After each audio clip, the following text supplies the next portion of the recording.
Welcome to Mystery Stories, where quiet villages hide restless secrets and polite smiles conceal unsettling truths. In today's tale, a single letter disrupts the careful order of a peaceful community, drawing the keen mind of Miss Marple into its gentle lanes. Settle in with a warm cup of tea and listen closely, because in places like these, nothing is ever quite as innocent as it seems. Chapter 1. The first thing anyone noticed was the silence.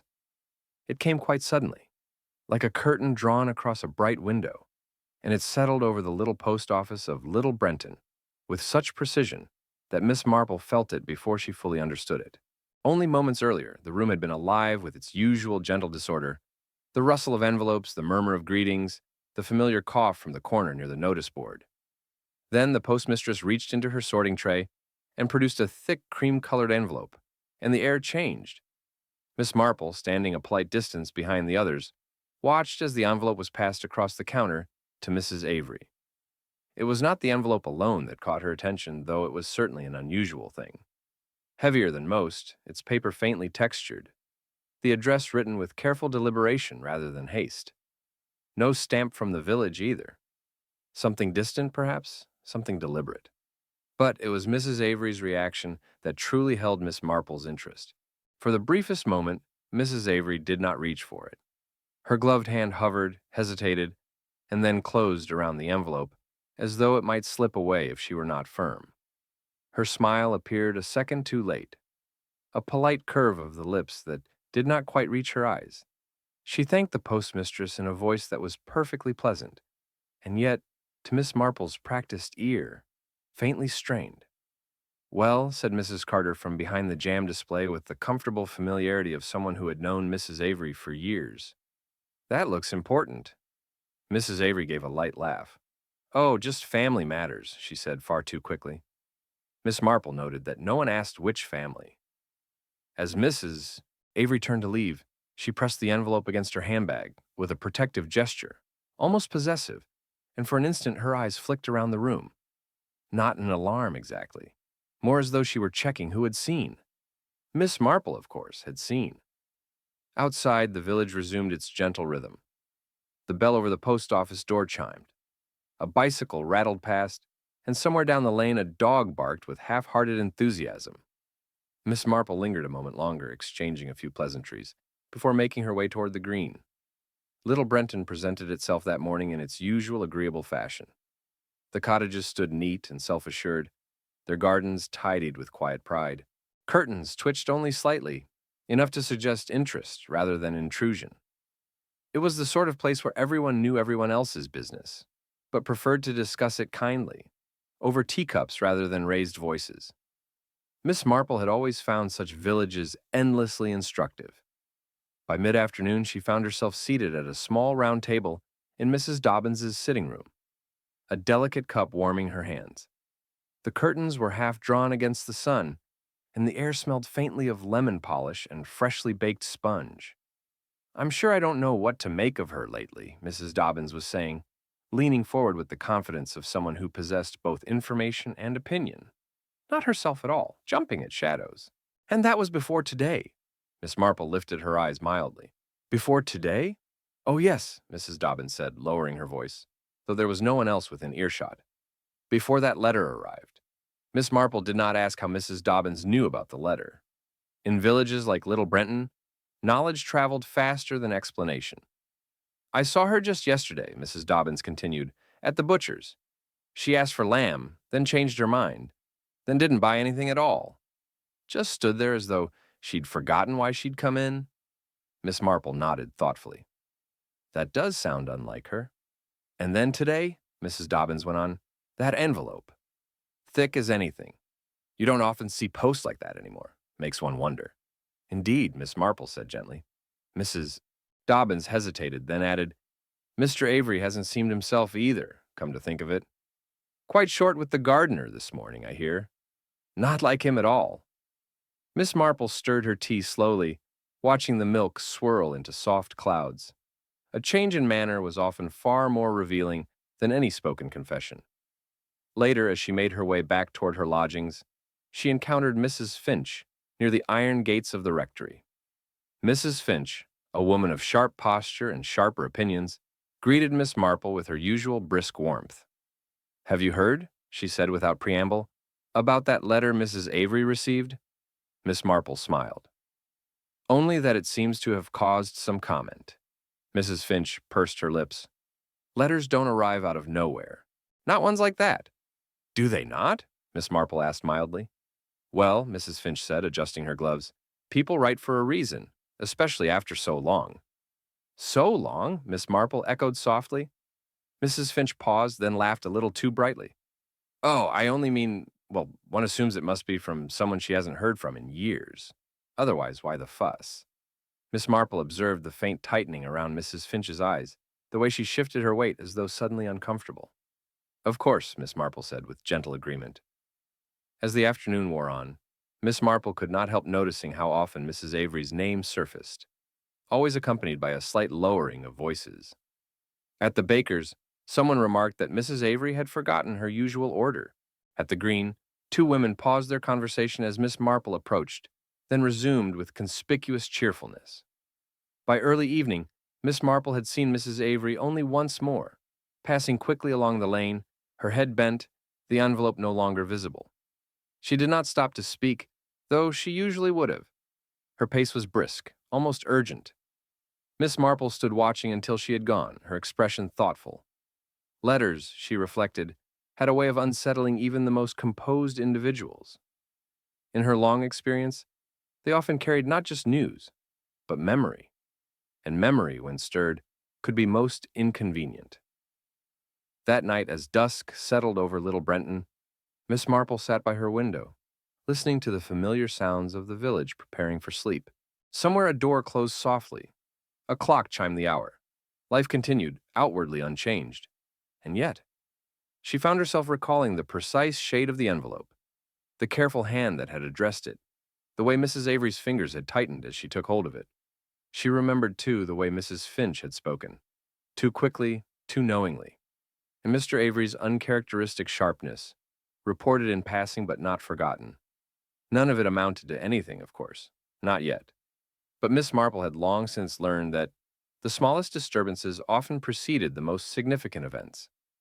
As she rose to draw the curtains fully closed, she allowed herself a small, knowing smile.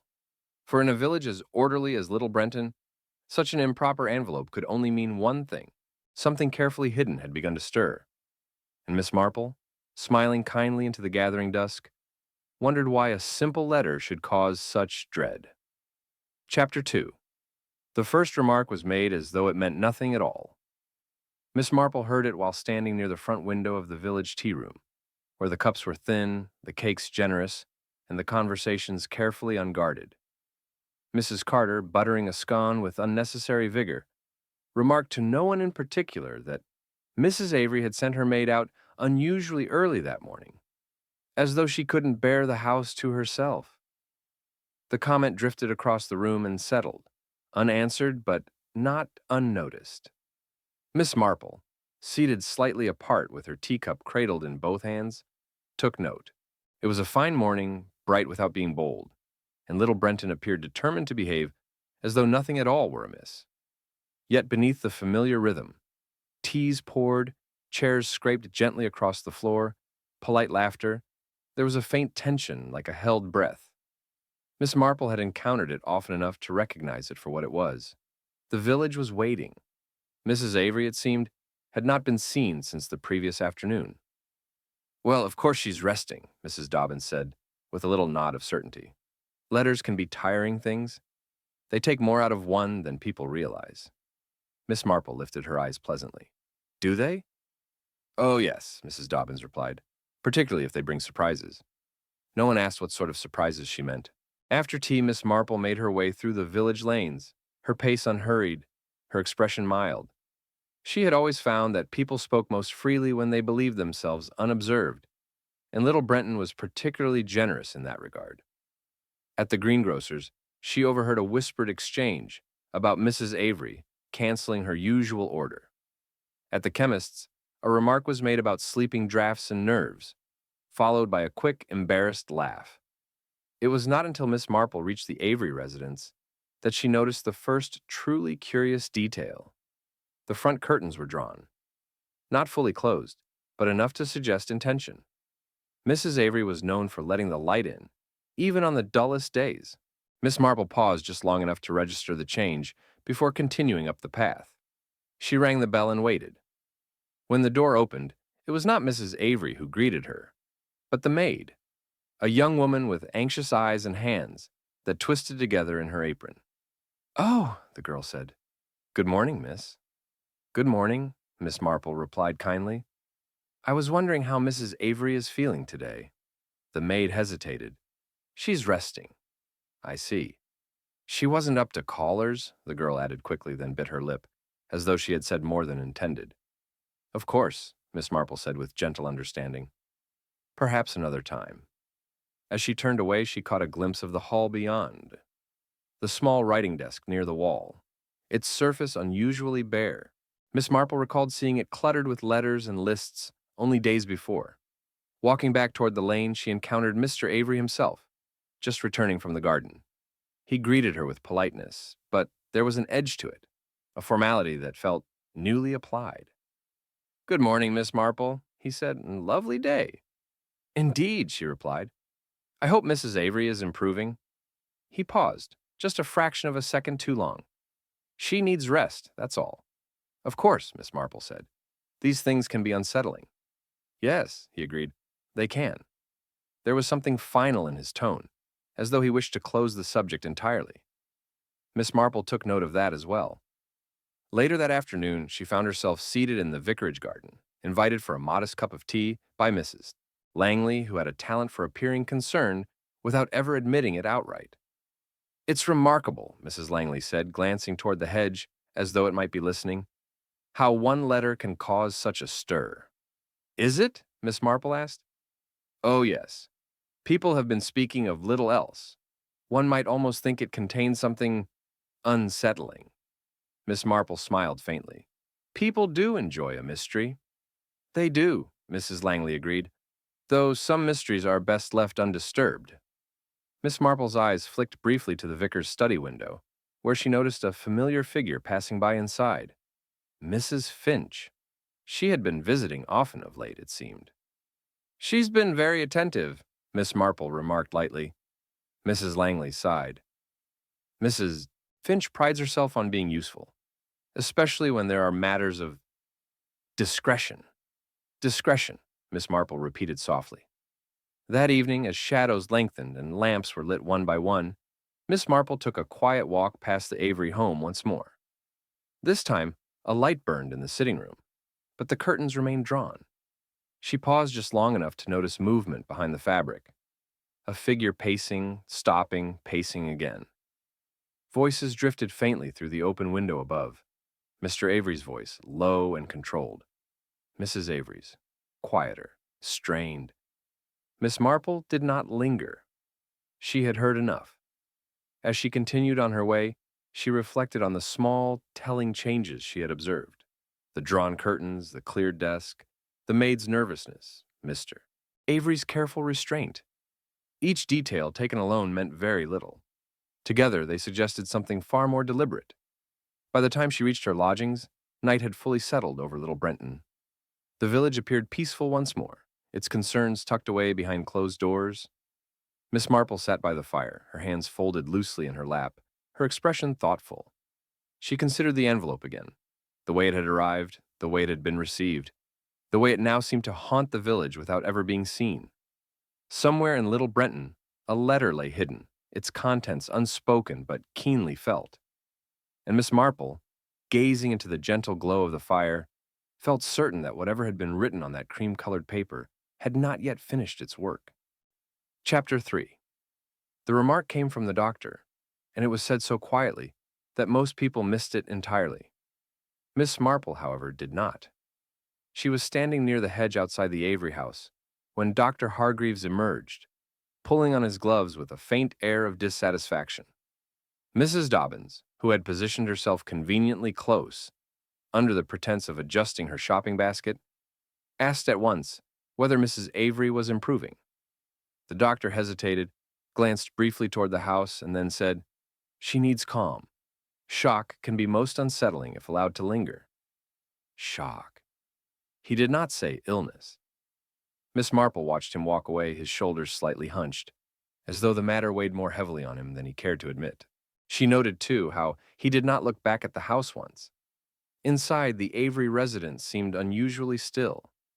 No radio hummed, no window was open to let in the mild air.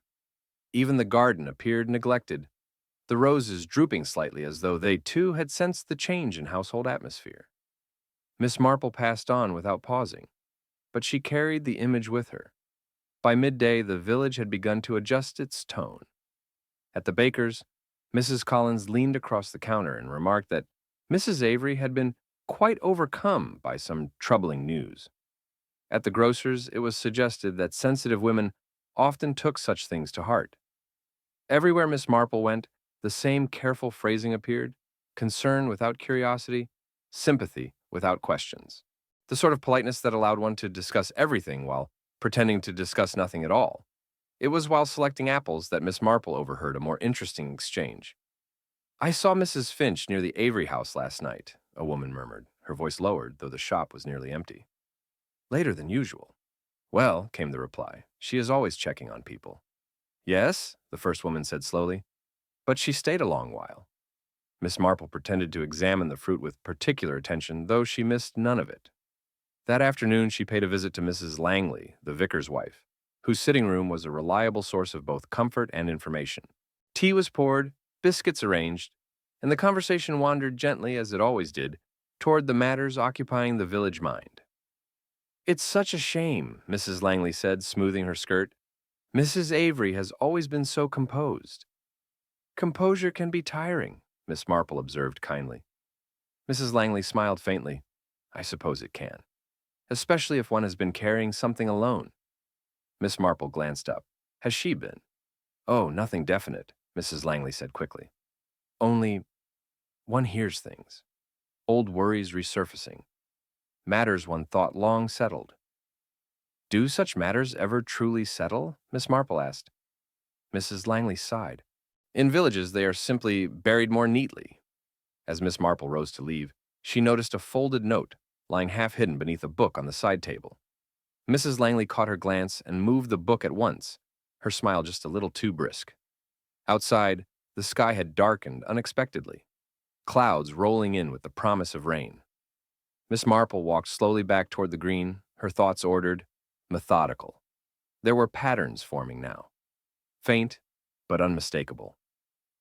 That evening, as the rain began in earnest, news spread swiftly through Little Brenton. Mrs. Avery had passed quietly in her sitting room. Miss Marple heard it first from Mrs. Carter, who arrived breathless at her door, eyes wide with the importance of being the bearer of news.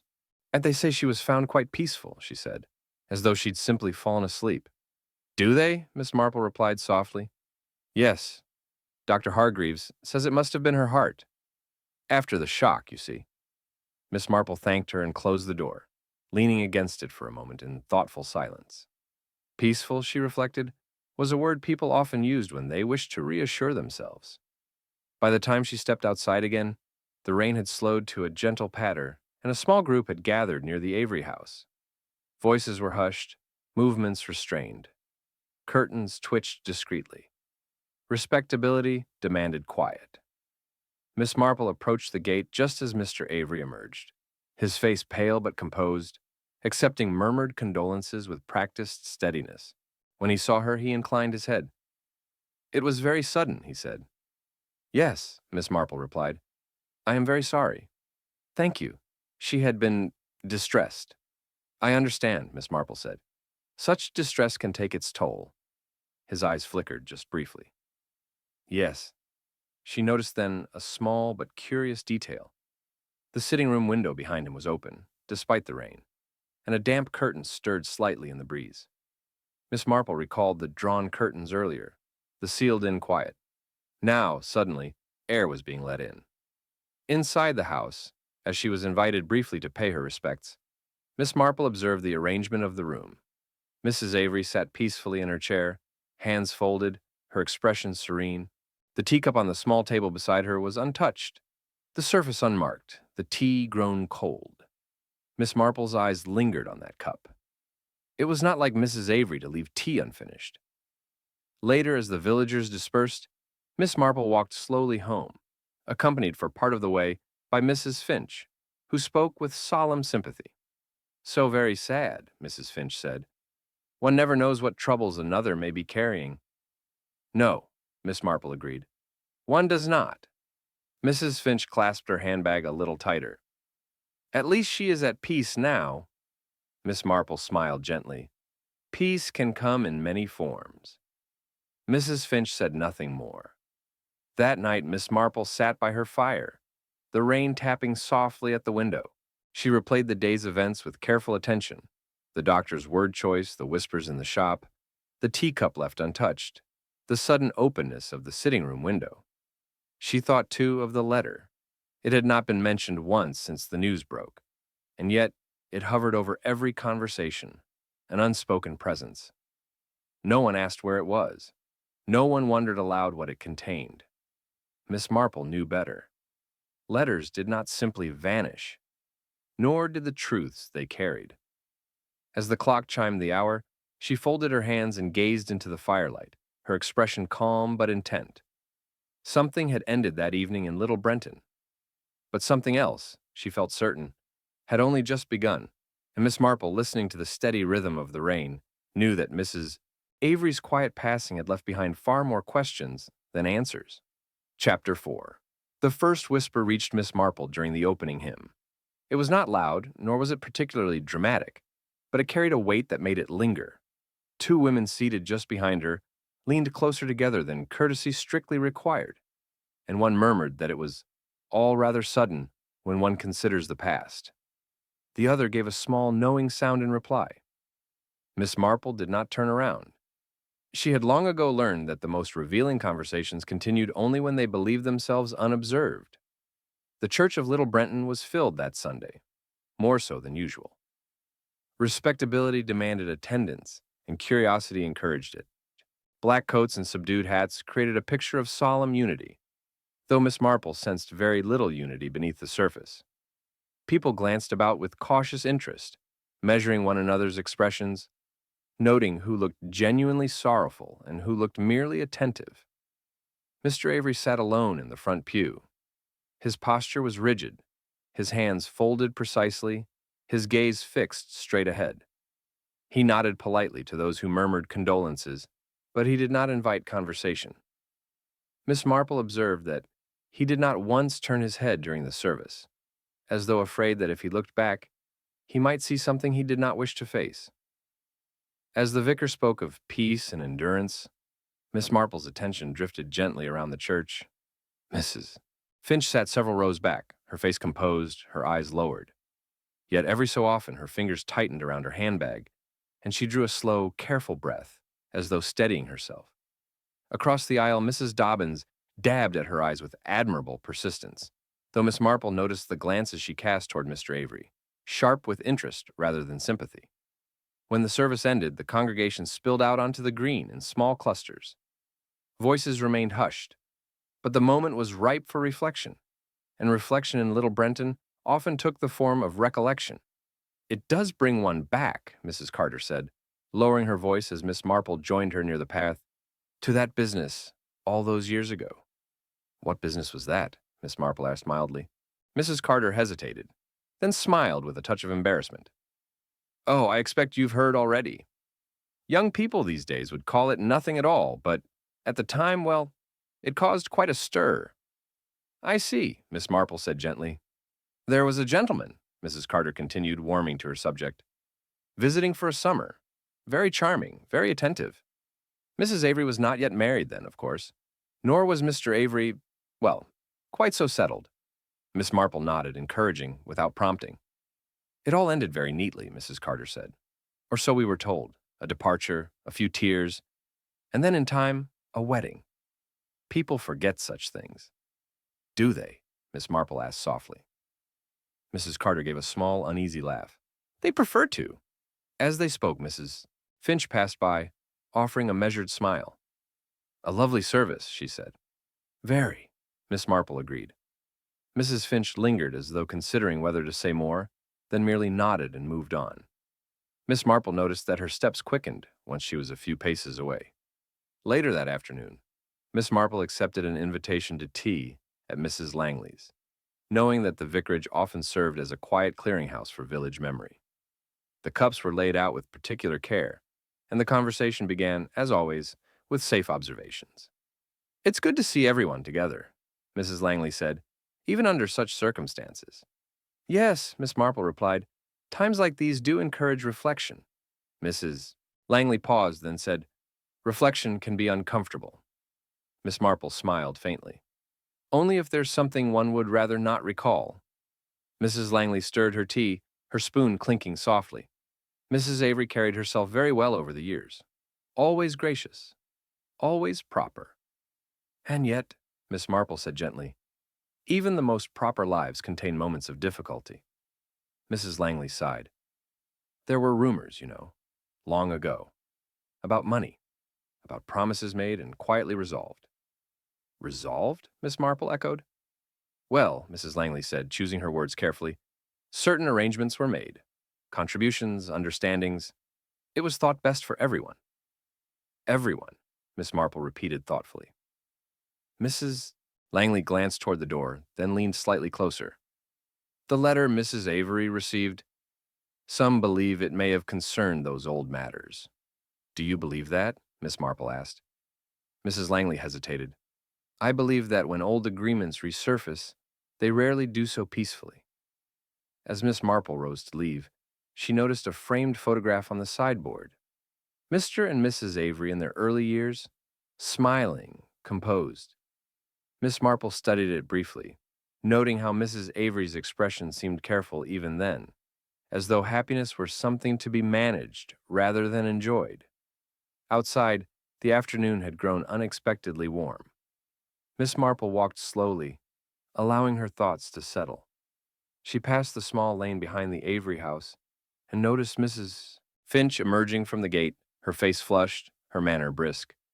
"Good afternoon," Miss Marple said pleasantly. Mrs. Finch started, then smiled. "Oh, Miss Marple, I was just checking that everything was in order." "Of course," Miss Marple said. "Such times require attention." "They do," Mrs. Finch agreed. "One hates to think of things being overlooked."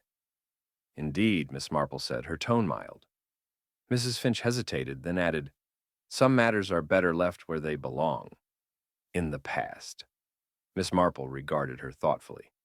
"The past has a habit of returning when least expected." Mrs. Finch's smile faltered just slightly. "Yes.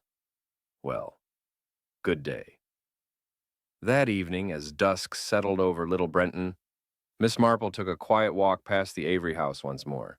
A single lamp glowed in the sitting room, casting a soft square of light onto the lawn. She paused, noticing something she had not seen before. The writing desk was visible through the window. It was open now, a drawer pulled out just far enough to be noticeable. Papers lay scattered inside, no longer carefully arranged. Miss Marple recalled the maid's nervousness, the cleared surface she had glimpsed days earlier. Someone had been searching. She did not linger, but the image stayed with her as she returned to her lodgings. The village had grown quiet, yet beneath the calm, Miss Marple sensed a subtle unease, like a house settling after a disturbance. She sat by the fire, considering the threads now emerging, old affections, discreet payments, a letter that had reopened carefully sealed arrangements. None of it proved anything. Not yet. But it painted a picture of a past far less orderly than the village preferred to remember. Miss Marple sipped her tea slowly, her expression serene. In her experience, when a community worked so hard to forget, it was usually because forgetting had once been bought at a price. And somewhere in Little Brenton, that price was being collected. Miss Marple gazed into the firelight, her thoughts precise, her mind alert. The past had been disturbed, and she suspected it was not finished speaking. Chapter 5. The first thing Miss Marple noticed was the teacup. It sat on the small table beside Mrs. Avery's chair, exactly where one would expect it to be. And yet, it looked strangely out of place. The tea had long since cooled, a faint skin forming across the surface, untouched. In Little Brenton, where habits were observed with near religious devotion, such a detail did not go unnoticed by a mind as sharp as Miss Marple's. The house was filled with people, yet it felt curiously hollow. Voices were lowered, movements careful, and every step seemed to carry a sense of rehearsal. Black coats brushed against familiar furniture, condolences were murmured with appropriate restraint, and trays of tea appeared and disappeared with quiet efficiency. Miss Marple moved gently among them, her presence unassuming, her eyes attentive. Mrs. Avery sat exactly as she had been found, now arranged with respectful care. Her expression was calm, almost serene, as though the worries that had weighed upon her in recent days had finally been set aside. Miss Marple studied her face for a moment longer than most, noting the absence of strain, the smoothness around the eyes. Too smooth, perhaps. "She looks peaceful," Mrs. Dobbins whispered at Miss Marple's side, her voice reverent. "Yes," Miss Marple replied softly. "Very peaceful." Across the room, Mr. Avery stood near the mantel, accepting sympathy, with composed dignity. His replies were brief, measured, and perfectly appropriate. Yet Miss Marple observed how his gaze drifted repeatedly toward the writing desk near the window, then away again as though drawn by something he wished not to see. The desk drawer was closed now. Miss Marple recalled seeing it open the evening before, papers disturbed. She made a mental note. As the afternoon progressed, the gentle murmur of conversation shifted subtly. People spoke not only of Mrs. Avery's kindness and good sense, but of her recent distress. The word appeared again and again, carefully chosen, comfortably vague. "Such a shock," Mrs. Carter said, pressing her lips together. "It's no wonder her heart couldn't bear it." "Yes," Mrs. Finch agreed, standing a little too close. "Some news is simply too much for a sensitive nature." Miss Marple glanced at her. "News can affect people in very different ways." Mrs. Finch's smile tightened. "Indeed." A maid passed through with a tray, her eyes red-rimmed, her movements slightly unsteady. Miss Marple noticed how she avoided the sitting-room desk entirely, taking a longer route than necessary. Later, as the room began to empty, Miss Marple found herself alone with Mrs. Langley near the window.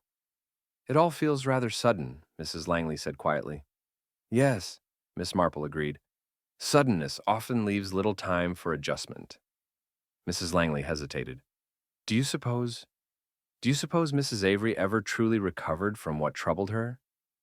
Miss Marple regarded her thoughtfully. "Recovery is not always visible." The vicar's wife sighed. She had been so unsettled, asking odd questions, wondering aloud whether the past ever truly stays buried. "And what did you think?" Miss Marple asked. Mrs. Langley gave a faint, uneasy smile. "I thought she sounded frightened." Miss Marple nodded gently. As dusk approached, the house grew quieter. The last visitors took their leave, and the curtains were drawn once more.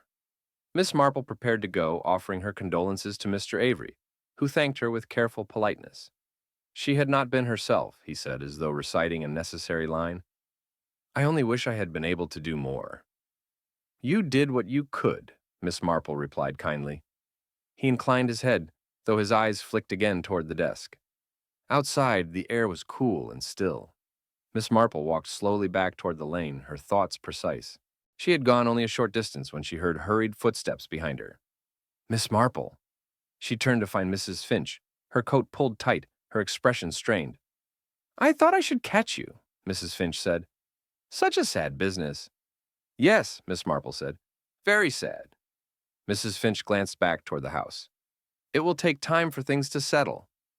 "Time often reveals what was hidden," Miss Marple replied mildly. Mrs. Finch's lips pressed together. "Some matters should be allowed to rest." "Should they?" Miss Marple asked. Mrs. Finch said nothing more, offering a curt nod before turning away.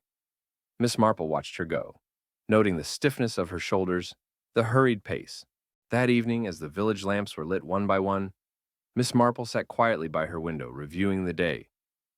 The untouched teacup returned to her thoughts again and again. Mrs. Avery had been a creature of habit. Tea was never left unfinished, not even when distracted. Someone else, Miss Marple suspected, had prepared it. Her reflections were interrupted by a soft knock at the door. It was the maid from the Avery house, standing uncertainly on the step.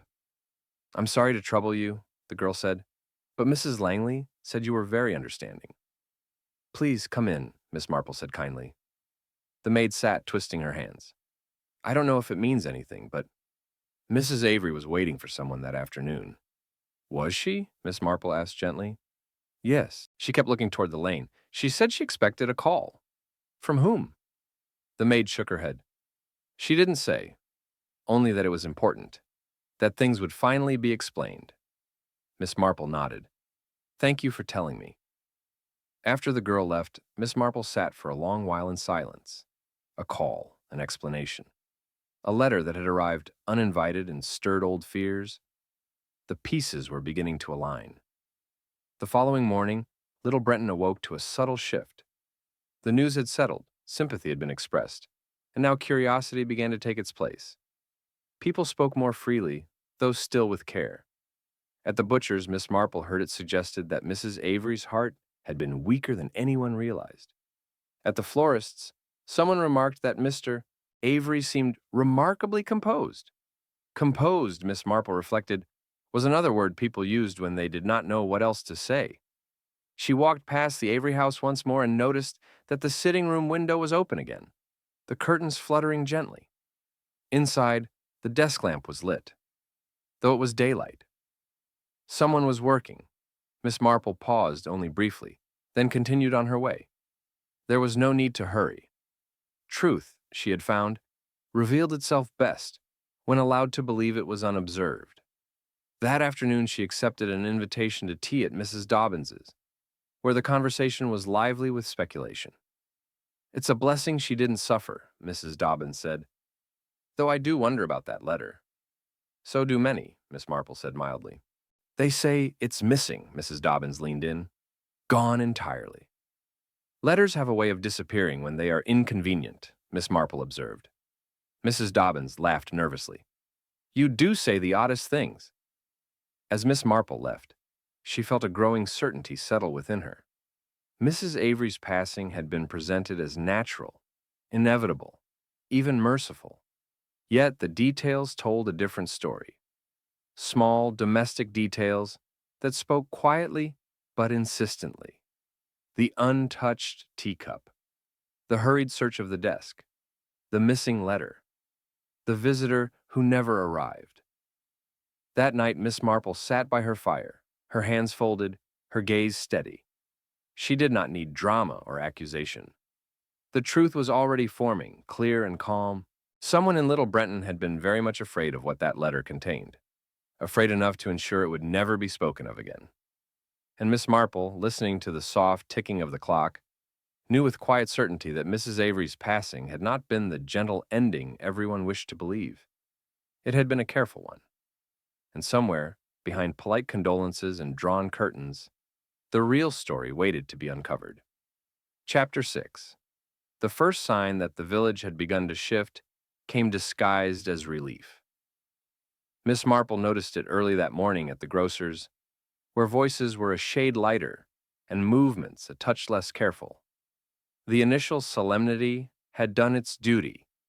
Condolences had been offered, casseroles delivered, heads bowed at appropriate moments. Now little Brenton was beginning to breathe again, and with that breath came curiosity. Terrible business, Mrs. Collins said, selecting apples she did not need. But at least it's over. These things do upset everyone.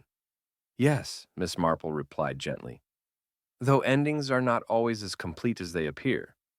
Mrs. Collins laughed faintly, uncertain whether Miss Marple was joking, and moved on. Miss Marple continued her shopping, listening more than she spoke. It was remarkable how quickly the village had settled on a version of events that felt comfortable. Mrs. Avery had been delicate. The letter had been upsetting. Her heart had failed her. There was relief in such simplicity. It allowed people to return to their routines without discomfort. Yet simplicity, Miss Marple knew, was often carefully constructed. As she left the shop, she nearly collided with Mrs. Finch, who appeared flushed and distracted, her handbag clasped tightly under her arm. "Oh, Miss Marple," Mrs. Finch said, recovering herself. "I was just on my way to the vicarage." "Of course," Miss Marple said pleasantly. "You have been very attentive of late." Mrs. Finch smiled thinly. "It's important to see that things are handled properly." "Properly," Miss Marple repeated. Yes, Mrs. Finch said quickly. After all, misunderstandings can arise so easily at times like these. Indeed they can, Miss Marple agreed. Mrs. Finch nodded, clearly eager to be gone, and hurried off. Miss Marple watched her for a moment, noting how she glanced back once, as though checking whether she was being observed. Later that morning, Miss Marple paid a quiet visit to the Avery house. It was not an intrusion. The village had accepted her presence as comforting, sensible. Mr. Avery received her in the sitting room, which had been tidied with almost excessive care. The cushions were aligned, the papers stacked neatly, the desk cleared once more. Too neatly. Thank you for coming, Mr. Avery said, his tone courteous but reserved. These days have been demanding. I can imagine, Miss Marple replied kindly. There is much to attend to. Yes, he said, arrangements, correspondence. Correspondence, Miss Marple's eyes rested briefly on the desk. No, letters do multiply at such times. They do, Mr. Avery agreed, though some are best dealt with privately. Of course, Miss Marple said. He offered her tea, which she accepted. As he moved toward the sideboard, Miss Marple noticed a faint mark on the polished surface of the desk, as though something had been scraped away recently. A paperweight, perhaps, or a blotter moved in haste. When the tea arrived, Miss Marple took a careful sip. It was well made, but she noticed that Mr. Avery did not drink his own. Instead, he folded his hands and spoke at once. The village has been very kind. Yes, Miss Marple said. Kindness comes naturally here. There has been talk, he continued, his voice steady. People remembering things that are no longer relevant. Memories do have a way of resurfacing, Miss Marple observed, especially when prompted. Mr. Avery's jaw tightened, though his smile remained. There's nothing more to be said, really. My wife was distressed. That was all. Miss Marple inclined her head. Distress can take many forms. He said nothing more, and after a few moments, Miss Marple took her leave. As she passed through the hall, her gaze fell briefly on a waste bin tucked discreetly beside the desk. It was empty, entirely so. Outside, she paused, looking back at the house. The curtains were open now, light streaming in. It was a deliberate gesture, she thought, an attempt at normalcy. That afternoon, Miss Marple found herself seated once more in the vicarage garden with Mrs. Langley. The tea was poured, the cake sliced, and the conversation eased into familiar territory. I do hope things will quieten down now, Mrs. Langley said. So many people seem unsettled. Yes, Miss Marple replied. Uncertainty has a way of spreading. Mrs. Langley hesitated, then said, I found something rather odd this morning. Oh, Miss Marple said mildly. A note, Mrs. Langley continued, in one of the hymn books.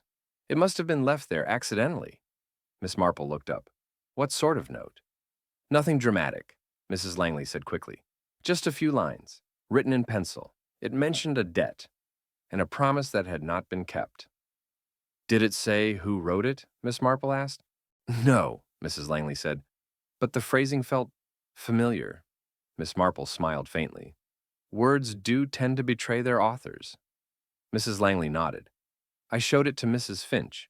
She said it should be destroyed at once, that it was surely meaningless. And was it destroyed? Miss Marple asked gently. Mrs. Langley hesitated.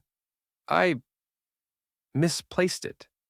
Miss Marple did not comment, but she noted the faint tremor in Mrs. Langley's hand as she lifted her cup. As the afternoon wore on, Miss Marple took a longer walk through the village, letting her presence invite conversation. At the post office, the postmistress remarked that no further letters had arrived for the Avery house. At least none that were delivered, she added with a small, knowing smile. What do you mean? Miss Marple asked. Well, the postmistress said, lowering her voice, there was one addressed very carefully, no return name. But it was collected personally before I could log it. By whom? Miss Marple asked. The postmistress shrugged. Mr. Avery said he was expecting it. Miss Marple thanked her and stepped outside, her thoughts orderly and precise. A second letter, or perhaps the first, retrieved before it could be seen. That evening, the village gathered once more at Mrs. Dobbins's, where tea was served generously and speculation flowed just as freely. I heard Mrs. Finch was very close to Mrs. Avery in her last days, someone remarked. Yes, another replied, always popping in. Too attentive, if you ask me, Mrs. Dobbin said. She knew something. Miss Marple listened, offering no opinion. Later, as dusk settled, she found herself walking past the Avery house yet again. A light burned in the study. Through the window, she saw Mr. Avery seated at the desk, a single sheet of paper before him. He was writing slowly, deliberately, pausing often as though choosing his words with care. Miss Marple did not linger. She had seen enough. Back in her own sitting room, she laid out her thoughts with the calm precision that had served her all her life. There had been a letter that disturbed Mrs. Avery profoundly. That letter had vanished. There were old arrangements, old debts, and at least one person deeply invested in keeping them quiet. The village believed the matter settled. Miss Marple did not, for letters had a way of leaving echoes, carbon copies, drafts, notes tucked into hymn books. Words written once were rarely confined to a single page, and someone in Little Brenton, she was certain, was growing increasingly uneasy about what might yet be found. As she prepared for bed, a soft knock came at her door. She opened it to find the postmistress, her expression anxious. "I thought you should know," the woman said quietly. "I remembered something after all." "Yes," Miss Marple said. "That first letter," the postmistress continued. "The one that upset Mrs. Avery. I handled it myself." "And?" Miss Marple asked gently. "The handwriting," the postmistress said. "I've seen it before. Many times." Miss Marple waited. "It wasn't from out of town," the postmistress whispered. "It was from here." Miss Marple thanked her and closed the door, her expression calm, though her eyes were bright with understanding. The letter had not come from the past alone. It had come from within Little Brenton itself. And Miss Marple, settling into her chair, knew that the circle of suspicion had just grown very much smaller. Chapter 7. The invitation was extended so gently that no one thought to refuse it. Miss Marple's afternoon tea had long been regarded as a pleasant, unremarkable affair. Comfortable chairs, modest cakes, and conversation that never quite went anywhere of consequence. That was precisely why, when word spread that she had asked a small group to join her one mild afternoon, no one suspected anything beyond civility. In Little Brenton, such gatherings were the glue that held respectability together, and so they came. Mrs. Finch arrived first, punctual to the minute, her coat immaculate, her smile fixed with care. Mrs. Langley followed, bringing a tin of biscuits she insisted had been far too many for the vicarage alone. Mr. Avery arrived last, composed, reserved, offering thanks with quiet formality. Miss Marple greeted each of them warmly, her manner as serene as ever. If she felt the undercurrent of tension humming beneath their politeness, she gave no sign of it. The tea was poured. Cups were lifted. The village outside went on with its usual gentle business. For a time, the conversation remained exactly where everyone expected it to remain. "The weather has been kind," Mrs. Langley observed. "Yes," Miss Marple agreed. "It does encourage one to put things in order." Mr. Avery inclined his head. "Order is important." Mrs. Finch smiled at him. "Especially after disruption." Miss Marple noticed how her fingers tightened slightly around her cup as she spoke. They spoke of gardens, of church attendance, of how quickly the days seemed to be passing. It was all very pleasant, very careful. Miss Marple listened with patient attention, occasionally offering a mild comment or a knowing smile. Then, quite naturally, she shifted the subject. "I was reminded recently," she said, stirring her tea slowly, "of a little matter from my younger days. In another village, not unlike this one." Mrs. Langley smiled. "You do have such interesting recollections, Miss Marple." "Villages repeat themselves," Miss Marple replied gently. "Only the faces change." Mrs. Finch's smile wavered, just a fraction. "In that village," Miss Marple continued, "there was a letter, a very carefully written one. It arrived after many years of silence and caused quite a disturbance." Mr. Avery's hand stilled on his saucer. "Letters can be misinterpreted," he said calmly. "Indeed," Miss Marple agreed, "especially when they refer to old understandings. Promises once made, then quietly managed." Mrs. Langley drew a slow breath. "Managed?" Yes, Miss Marple said. Through money, perhaps. Or through discretion. The room had grown very still. Mrs. Finch set down her cup with deliberate care. I'm not sure this is a suitable topic. Oh, it is quite suitable, Miss Marple said kindly, because in that village, the letter was not the only one. She looked up then, her gaze mild but direct. There was a draft, a copy, a few lines written down elsewhere for reassurance. Mrs. Finch's color rose sharply. Mr. Avery shifted in his chair. Miss Marple. In that village, Miss Marple went on as though he had not spoken, the person who feared exposure most was not the one who wrote the letter. It was the one who stood to lose everything if its contents were known. Mrs. Langley's voice was barely audible. What happened? Miss Marple smiled sadly. The truth emerged, as it always does. Mrs. Finch let out a small, brittle laugh. Surely you're not suggesting— I'm suggesting nothing, Miss Marple said gently. I'm merely recalling. She reached for the teapot and poured a little more hot water into her cup. Her hands were steady. In that other village, she continued, a woman discovered that the letter she had received was not a threat from a stranger, but a reminder from someone she knew very well, someone who had been involved in a discreet arrangement for many years. Mr. Avery's voice was tight. This is all very abstract. Is it? Miss Marple asked mildly. She turned her gaze to him, still gentle, still courteous. Mrs. Avery discovered that someone close to her had been sending money to ensure silence, that the past had never truly been settled. Mrs. Langley pressed a hand to her mouth. Mrs. Finch stood abruptly. This is inappropriate. Miss Marple did not raise her voice. She did not accuse. She merely observed. Mrs. Avery was expecting a visitor the afternoon she passed, Miss Marple said quietly. She believed matters would finally be explained. Mr. Avery's composure cracked, just slightly. You cannot know that. The maid told me, Miss Marple replied, and the untouched teacup confirmed it.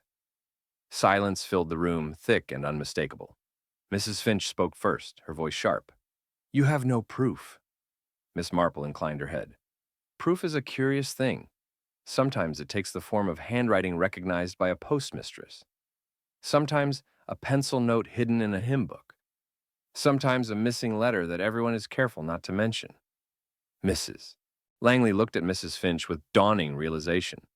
The note, Mrs. Finch's eyes flashed. That was nothing. It was a reminder, Miss Marple said softly, written in the same phrasing as the letter Mrs. Avery received. The same careful tone, the same concern with debts. Mr. Avery pushed back his chair. Enough. Miss Marple's voice remained calm. You removed the letter after your wife passed. You believe that without it, there would be no questions. He said nothing. Mrs. Finch's voice trembled. You can't possibly know who wrote it. Miss Marple turned to her then, her expression kind, almost sympathetic. You were always very attentive, Mrs. Finch. You visited often. You worried about discretion. You urged that certain notes be destroyed. Mrs. Finch's hands shook. You wrote the letter years ago, Miss Marple said, and again recently, when you feared Mrs. Avery might speak. The handwriting was recognized, the phrasing remembered. Mrs. Langley gasped softly. Mrs. Finch sank back into her chair. I only wanted to protect what had been agreed, she whispered. It was never meant to come to this. Miss Marple nodded. It rarely is. All eyes turned to Mr. Avery. You knew, Miss Marple said gently. When your wife showed you the letter, you knew what it meant. And you were afraid? His voice was low. She was upset.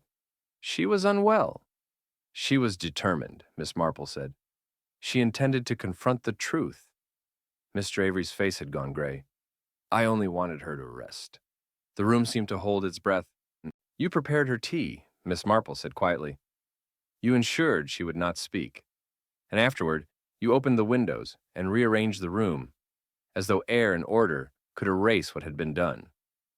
Mrs. Langley stood, her chair scraping softly. Good heavens! Mrs. Finch began to weep, silent, shaking tears. Miss Marple rose as well, not triumphantly, but with gentle finality. This will not remain here, she said calmly. The proper authorities will be informed. That is unavoidable. Mr. Avery closed his eyes. Outside, the village carried on, unaware that a reckoning had quietly arrived in a modest sitting room over tea. Miss Marple moved to the window, looking out at the green, so peaceful in the afternoon light. "I am very sorry," she said sincerely, "but truth cannot be persuaded to remain silent forever." No one spoke. When Miss Marple finally took her leave, the air felt altered, as though something long suppressed had been released. She walked slowly back toward her lodgings, her steps measured, her thoughts settled. Behind her, the small house held three people, confronting realities they had hoped would never be named. The village would learn soon enough. And Miss Marple, pausing briefly at the edge of the green, knew with quiet certainty that the mystery was no longer a matter of suspicion. It was a matter of conclusion. Chapter 8. The village awoke the next morning with a curious sense of finality. Miss Marple noticed it at once. Even before the first kettle had come to the boil, there was a stillness to Little Brenton that felt different from its usual quiet. A calm not of innocence, but of something resolved. Doors opened a little more cautiously. Voices were softer, measured. The village, she sensed, had already begun to absorb what it had not yet fully been told. News travels efficiently in places like Little Brenton, even when it pretends not to. By mid-morning, it was known, though not spoken openly, that Mr. Avery had been taken away for questioning. The explanation offered was vague and suitably respectful, but no one truly doubted its meaning. People stood in small groups near the green, exchanging looks heavy with understanding. Miss Marple walked slowly among them, greeting familiar faces, accepting nods and murmured good mornings. No one asked her anything directly. That, too, was telling. At the post office, the postmistress leaned across the counter and said quietly, "It's dreadful, isn't it?" "Yes," Miss Marple replied. "Dreadful things so often are."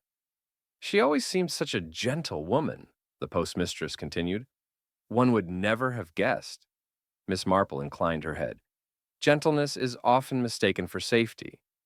Outside, Mrs. Dobbins was already engaged in subdued commentary with Mrs. Carter. "I always thought there was something strained about that marriage," Mrs. Carter said. "Well, you never know what goes on behind closed doors," Mrs. Dobbins replied. Miss Marple passed them with a polite smile, offering neither agreement nor contradiction. She made her way instead toward the vicarage, where Mrs. Langley had sent word asking her to come. The vicar's wife greeted her with visible relief, ushering her into the sitting room, where the curtains were drawn just enough to keep out prying eyes. "I hardly slept," Mrs. Langley said, pressing her hands together. "It's all so terrible. And yet, I keep thinking back, wondering how we all missed it." Miss Marple sat down calmly. "We did not miss it. We chose not to see it." Mrs. Langley looked at her. "Mrs. Finch came by early this morning. She's been asked to give a statement." "Yes," Miss Marple said gently. "That was inevitable." "She seemed quite broken," Mrs. Langley said. "I almost felt sorry for her." Miss Marple regarded her kindly. "People often confuse regret with sorrow. They are not the same thing." Mrs. Langley sighed. "It was that letter, wasn't it?" "Everything began there." "Yes," Miss Marple said, "and everything ended there, too." After tea, Miss Marple continued on her walk, eventually finding herself once more outside the Avery house. It stood quiet now, its windows dark, its garden untended. Without the careful presence of its former occupants, it looked oddly diminished, as though the house itself had been holding its breath for years. She paused at the gate, reflecting. Mrs. Avery had lived a life of quiet management, of smoothing over discomfort, of keeping peace at the expense of truth. She had borne knowledge too heavy for politeness, too inconvenient for village harmony. When the past had reached out to her at last, in the form of that carefully written letter, she had tried to face it. Miss Marple closed her eyes briefly.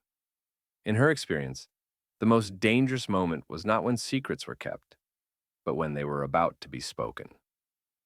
That afternoon, a formal visitor arrived in Little Brenton, discreet and unremarkable, as such visitors always were. Miss Marple was asked politely whether she would be willing to clarify certain observations she had made. She agreed at once.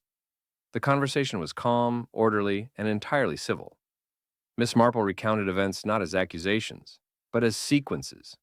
What had been seen, what had been said, what had been noticed and quietly remembered.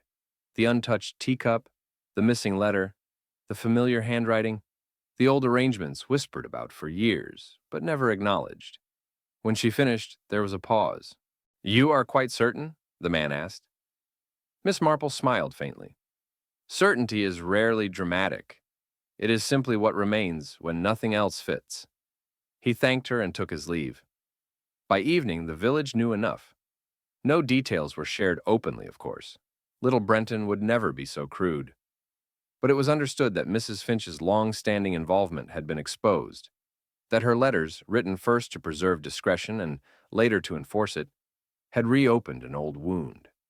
And it was understood that Mr. Avery, in his fear of exposure and loss of standing, had chosen silence over truth. A terrible, final silence. Miss Marple returned to her lodgings as the lamps were being lit, the familiar glow spreading once more across the green. She sat by her window listening to the ordinary sounds returning, footsteps, distant laughter, the clink of cups being set out for supper. The village was healing already. Later that night, Mrs. Langley came to see her once more. "They say Mrs. Finch will be leaving Little Brenton," she said quietly. "She has family elsewhere." "Yes," Miss Marple said. "That seems best." "And Mr. Avery?" Miss Marple folded her hands. "He will face what comes. That too is best." Mrs. Langley hesitated. "Do you think Mrs. Avery knew how it would end?"